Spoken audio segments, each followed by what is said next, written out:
Hi అండి. Welcome back to Parinita kitchen and blogs. Today recipe వచ్చేసి bagara rice అండి. చాలా సింపుల్ మెథడ్లో మీకు ఈ రెసిపీ చూపిస్తానండి. ముందుగా మనకి కావాల్సిన పదార్థాలు ఒకసారి చూద్దామండి. ఒక ఆనియన్ తీసుకున్నానండి, 4-5 పచ్చిమిర్చి చీలికలు కట్ చేసి పెట్టుకున్నాను, కొంచెం కొత్తిమీర, పుదీనా, కరివేపాకు, ఇక్కడ వచ్చేసి హోల్ గరం మసాలాలు అయితే తీసుకున్నానండి. ఇవన్నీ రెడీ చేసి పెట్టుకున్న తర్వాత ఫస్ట్ మనము స్టవ్ ఆన్ చేసుకొని ఒక గిన్నె పెట్టుకోవాలి. రైస్కి తగినంత ఆయిల్ అయితే వేసుకోవాలండి. ఆయిల్ హీట్ అయ్యాక మనము తీసుకున్న మసాలాలు వేసుకోవాలండి.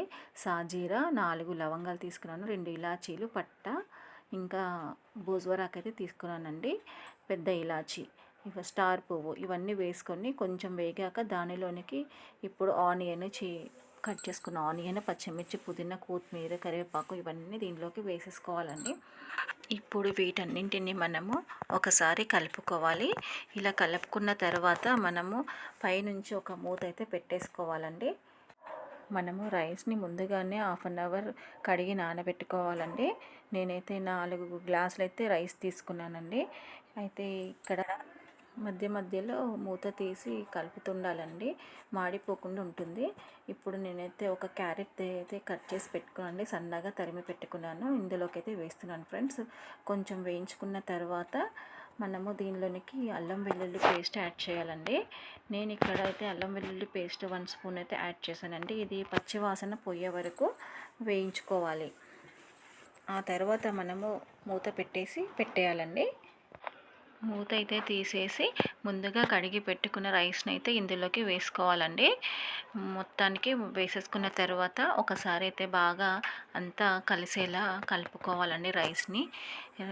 ఇలా ఒకసారి 2 సెకండ్స్ అయితే మూత పెట్టేసి తీసేసి ఇందులోకి అయితే వాటర్ అయితే పోసేస్తున్నానండి. తగినంత సాల్ట్ కూడా యాడ్ చేశాను. ఇప్పుడు ఒకసారి కలిపేసుకొని పైనుంచి మూత పెట్టేసుకోవాలండి. ఫ్లేమ్ని పెద్దగా చేయాలండి. చేశాక ఇది ఉడికాక ఆ తర్వాత మనము మంటనైతే చిన్నగా పెట్టేసుకోవాలి, లో ఫ్లేమ్లో ఉడికించుకోవాలి. ఇంకైతే మన రైస్ అనేది ఆల్మోస్ట్ కుక్ అయినట్టే ఫ్రెండ్స్. మన రైస్ రెసిపీ అయితే రెడీ అయ్యిందండి.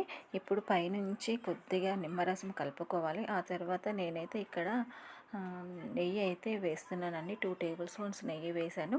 చివరికి కొత్తిమీర గార్నిష్ చేసుకుంటే చాలా బాగుంటుందండి. ఓకే.